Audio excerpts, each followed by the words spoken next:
The Champions League T20 might make a return as active conversations are being held between the BCCI, England Cricket Board, and Cricket Australia to revive the CLT20. So let's take a look at what is CLT20 and what are the possibilities of it returning and which player will represent which franchise. So welcome back to the channel. So for those of you who don't know what is the Champions League T20, well, it was an annual competition held from 2009 till 2014 where top teams from all over the globe, like from the Indian Premier League, Big Bash League, Caribbean Premier League, Sri Lankan National Premier League, and National T20 Cup.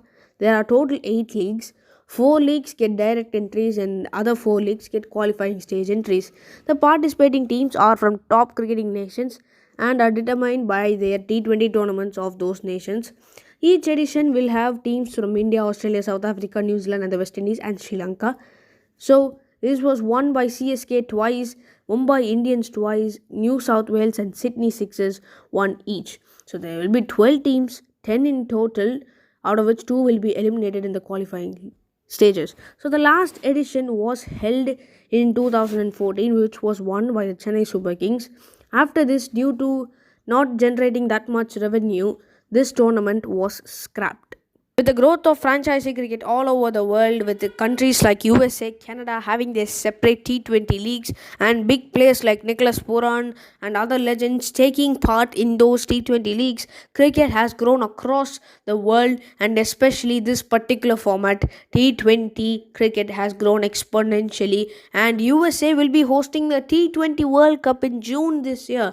So, seeing the amount of revenue that could be made, ECB, Cricket Australia, and the BCCI are having active conversations to revive this. This was said by Cricket Victoria CEO Nick Cummins. He also said that the problem is that they are trying to find a window as to when you can play the Champions League T20, because you also got the ICC tournaments every year. This year there's a T20 World Cup, 2025 there will be a Champions Trophy, 2026 another T20 World Cup, 2027 you have the ODI World Cup, plus in next year you have the WTC final as well. And then you have all the international bilateral series going on everywhere, and then plus you have all the T20 leagues going around. Every month there's a T20 league going around in some part of the world. So there is only a problem, that is finding a window. So that is what he said. And to find a window, the first initiation of the Champions League will be of women. That's what Nick Cummins said. The last edition was held in 2014 and the tournament was played twice in South Africa, 4 times in India. And Mumbai Indians, CSK, New South Wales, and Sydney Sixers have won the tournament.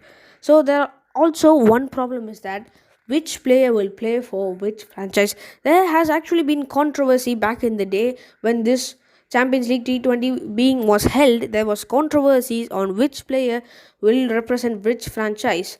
So generally the rule was that the player should play for the home team. So for example, if Sunil Narayan, now if KKR and Sunil Narayan's franchise in CPL, that is I think Trinbago Knight Riders qualify, Sunil Narayan can play for Trinbago Knight Riders. But if he opts to play for KKR, there was a rule that 150,000 US dollars should be given to the Trinbago Knight Riders by the Kolkata Knight Riders.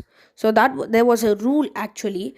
And then now the choice of players and nature of the rules are common subjects to debate in every edition.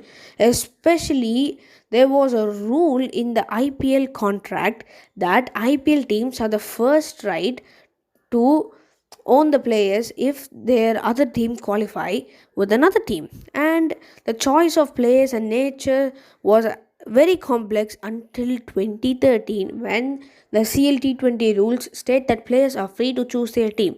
So he would have to forego 20% of his salary to choose another team. One day player to have chosen another team over his IPL was Kumar Sangakkara in 2013. His team, the Kanduttara Maroons, lost all their matches and did not advance beyond the qualifying stage.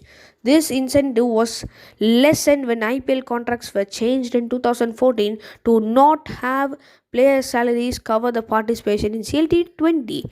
the current rules, that is the 2014 edition rule, was that a player will instead receive an additional 10% part of his IPL salary for representing his IPL team in CLT20. So, of course, I think most of the popular choices will be for the IPL teams, but I think that would not be fair because then IPL teams will just keep winning. So, I think a player should represent his home team.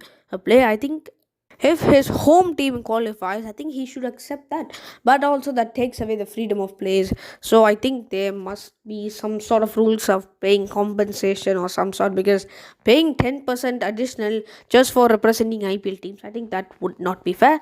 So, here are my point of views, and comment down below if you want the Champions League T20 to return, and also comment your format, the teams that you would choose from the leagues, and then this situation, especially which player will choose which team, because most of the key players will play all across the world. So comment that down below as well.